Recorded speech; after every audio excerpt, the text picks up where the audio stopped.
la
أشهد أن لا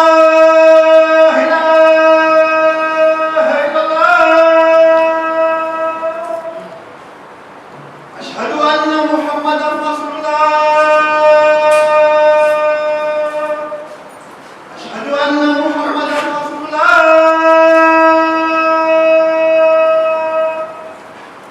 حي على الصلاة حي على الصلاة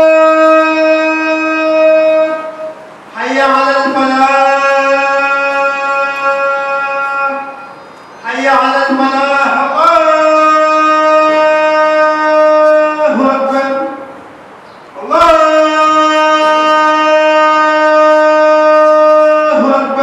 الله أكبر الله أكبر لا إله إلا الله الله أكبر الله أكبر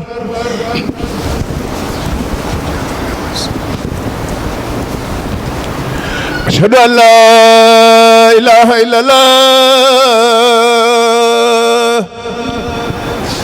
أشهد أن لا إله إلا الله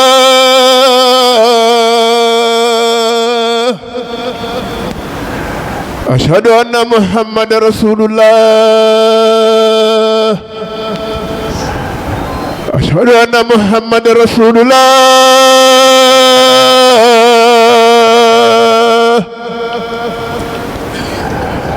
حي على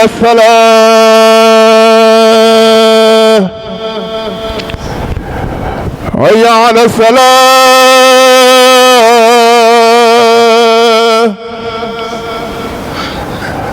حي على الفلاح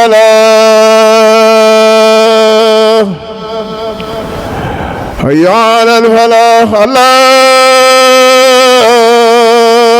أكبر الله أكبر لا إله إلا الله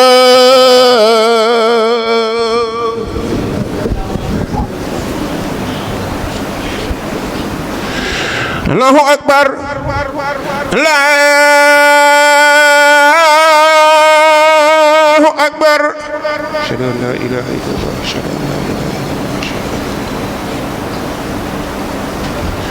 أشهد أن لا إله إلا الله أشهد أن لا إله إلا الله أشهد أن محمدا رسول الله أشهد أن محمدا رسول الله حي على الصلاة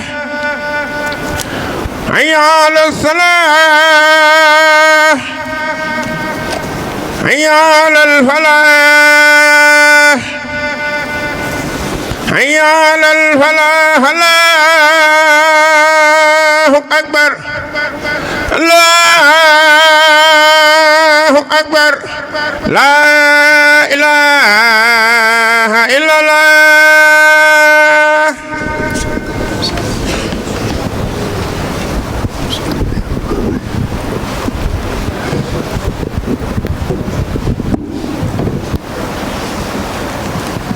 الحمد لله الذي بين لنا قيمة الوقت في حياة الإنسان وأشهد أن لا إله إلا الله وحده لا شريك له وأشهد أن سيدنا محمدا عبده ورسوله اللهم صل وسلم على عبدك ورسولك محمد وعلى آله وصحبه أجمعين أما بعد عباد الله أوصيكم ونفسي أولا بتقوى الله عز وجل وطاعته واعلموا أن الدين الإسلامي قد اهتم بالوقت اهتماما كبيرا فلذلك فإن الله سبحانه وتعالى يقسم في مطالع بعض السور التي تشير إلى الوقت ليدلنا على أهمية الوقت وقيمته قال تعالى والليل إذا يغشى والنهار إذا تجلى وقال عز وجل والعصر إن الإنسان لفي خسر وقال سبحانه والضحى والليل إذا سجى والسنة النبوية الشريفة قد أكدت قيمة الوقت فقررت أن الإنسان سيسأل عن عمره وشبابه ماذا عمل فيهما. عن معاذ بن جبل رضي الله عنه أن النبي صلى الله عليه وسلم قال لن تزول قدم عبد يوم القيامة حتى يسأل عن 4 خصال: عن عمره فيما أفناه، وعن شبابه فيما أبلاه، وعن ماله أين اكتسبه وفيما أنفقه، وعن علمه ماذا عمل فيه. رواه طبراني. وشبابة الإنسان جزء من عمره، ولذلك مدح النبي صلى الله عليه وسلم الشاب الذي نشأ في عبادة الله تعالى واستثمر فترة شبابه فيما يرضي الله ورسوله، فجعله من ال7 الذين يظلهم الله في ظله يوم لا ظل إلا ظله. وشاب نشأ في عبادة الله. والوقت يمر بسرعة، وكثيرا ما يغفل الإنسان عنه ولا يدري كيف مر وانقضى دون استثماره بعمل طيب. وفيهم يقول الله تعالى كأنهم يرونها لم يلبثوا إلى عشية أو ضحاها. أخي المسلم، اعلم أن كل يوم ينشق فجره إلا ويناديك ويقول يا ابن آدم أنا خلق جديد وعلى عملك شهيد فتزود فإني إذا مضيت لا أعود إلى يوم القيامة. ñu ngi sant yàlla buur bi nga xam ne leeral nanu njariñu waxtu ci dund ak doomu aadama, di ko seedeel na amul benn buur bu ñu war a jaamu bunul moom, di ko seedeel na sayduna muhammad sallallahu alayhi wa sallam jaamam la, ndawam la, sanga ba yàlla nu ko yàlla fayal mboolem saxaabam yu teddee. ginnaaw loolu mbokki jullit yi, maa ngi dénk sama bopp ci njëlbéen di leen dénk ragal yàlla ak topp yàlla. ñoo xam ne diine islam bi nga xam ne moom lañu askanoo en tant que ne ay jullit lañu, yiitu woon na lool waxtu dund ak doomu aadama. moo tax ci alquran aaya yu bari wala boppi saar yu bari yoo xam ne sunu boroom mu ngi koy njëlbéenoo di ci junj waxtu ci dund ak doomu aadama lan la ci war a taxawe. loolu muy wane ne waxtu boog bi nga xam ne si la dund ak doomu aadama ajuma, ndax si la sa addunay ñoŋe waaye si la sa àllaxiray ñoŋe ndax waxtu woowu. moo tax yàlla ne maa ngi giñ ci guddi bu dëgmalee waaye di giñ ci bëccëg bu wóyee. muy ñaari waxtu yoo xam ne ñoo ñu seq doomu aadama, amul leneen lu ci jaar lu dul ak dundam ne si lay aju. bii noflaay la, bii ak yëngu la. mu waxaat ci benn ay saar ne maa ngi giñ ci takkusaan, ñii ne waxtu rek la ci aju dund ak doomu aadama, ne doomu aadama aji perte la loolu ki nga xam ne bénéfice na waxtu yooyu def ko ci lu neex yàlla. mu waxaat ñu ne maa ngi giñ ci yoor di walla it guddi bu dëgmalee. yonent bi sallallahu alayhi wasallam gën a feddali waxtu njariñal waxtu ci doomu aadama. mu ne am na xadis boo xam ne Muaz ibnu Jabal moo ko soloo jële ko ci yonent bi sallallahu alayhi wasallam ne bés penc bala ngaa jéggi ab tànk yàlla ñeente yi dina ko laaj yi nga ko nekkoon ci àdduna loo ci def. bu jëkk bi sa dund gi ci lan nga ko jeexale yow doomu aadama bi. sa alal ji nga yoroon, sa ndaw gi nga yoroon, ndaw gi ma la joxoon ci ba nga majeure ba nga dégg ci 40 ans 45 ans yi nga xam ne sa digg doole si lay ne, ci lan nga ko rappelé. waaye it alal ji ma la dénkoon foo ko jëlee, foo ko def. xam-xam bi ma la joxoon yow borom xam-xam bi lan nga ci jëfe, ndax daa nga ko dund sama santaane nga koy def di ko digle, samay tere nga koy bàyyi di ko tere. ku nekk xam ne nag dundab doomu aadama bi ci gën a amal solo ci dundam moo xam bu nekk ci àdduna la mooy digg dooleem, ndax si ngay jariñe sa bopp waaye si ngay jariñe say bokk, si ngay jariñ si sam réew ci at yooya waxtu woowa. kon muy waxtu woo am solo ci sa dund, moo tax yonente bi ak boroomam bàyyi loola xew yow ndaw li, yow mi nga yaa toll foofu war nga xàmmee lan moo la war sa digganteeg sa boroom ci waxtu yooyu, ci at yooyu. moo taxoon yonent bi sallallahu alayhi wasallam gën a ñaax julli saxaabam yi ndaw yi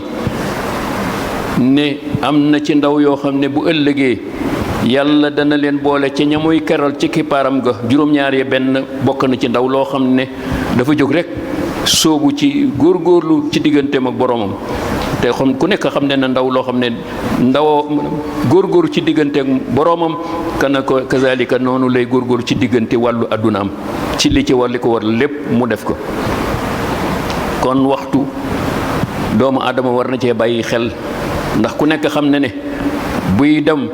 doo ko yëg, mën nga jël benn ko waaye buy dem ci sa dund day mel ni xefe xippi. kon war na yow doomu aadama bi nga yiitewoo ko ba looy def ci waxtu wu ne nga seet lan moo la ciy jëriñ ci sa digganteeg àdduna bi sa digganteeg sa bopp, sa bakken ak sa bopp, waaye sa diggante environnement yi muy dundee sa nit ñi ak sa digganteeg waajur, waaye boo ci jógee sa digganteeg àllaaxira lan nga ko waajale. kooku kenn jullit bu ne war na kaa waajal. yooyu nag muy waxtu yi nga xam ne mooy yi nga xam ne sunu borom waat na ci waxtu yooyu nga xam ne ku dey ni yàlla su demee bay waat di wax ak doomu aadama du pour boppam waaye pour yow la, pour nga yiite woo xam ne lii lu am solo sa dundal, ndax ku tedd àdduna ci sa doole nga ko amee, te doole doole ne ay waxtu lay laaj ci diggante bi ngay liggéeyee ba fi ngay ñëwaatee ci sa kër. kon yow mbokkum jullit mi na nga xam ne nag sa dund gii lu mu yàgg-yàgg buy jeex dalay bett. moo tax nag yàlla ci laabiram ak yonantam bi sallallahu alayhi wa sallam wax na ne fajar gu ne fajar dina wax ak yow neen la ne yow doomu aadama bi man mii fajar tey gi ni misaal ci fajar ajjuma gi tey mu ngi wax ak yow ne la na nga xam ne man day bés bu bees laa, te it baa ngi dem su ma demee sa loo fi def ci bëccëg bii bu ëllëgee danaa ko seede ci sa kanam boroom, waaye nga la waay na nga utab yóbbal boo xam ne bu ëllëgee dana loon noppal fa nga jëm. ndax na nga xam ne day su ma demee dootuma dellu, kon loo waajalul sa bopp ci bés bii bu ëllëgee doo ko fa fekk. kon yàlla miy dimbali yàlla nu yàlla dimbali ba waxtu yi nga xam ne ñu ngi koy dund ci ba jant ba fenkee ba ni muy sowe lu ñu fiy def muy loo xam ne lu ñuy jariñ àdduna waaye luy tax ñu tedd àdduna alaxira yomb na yàlla nu ko yàlla def. barakallahu li wa lakum qad alim wa nafani wa iyyakum bil ayati zikri hakim innahu ta'ala jawaadun karimun barrun raufun rahim.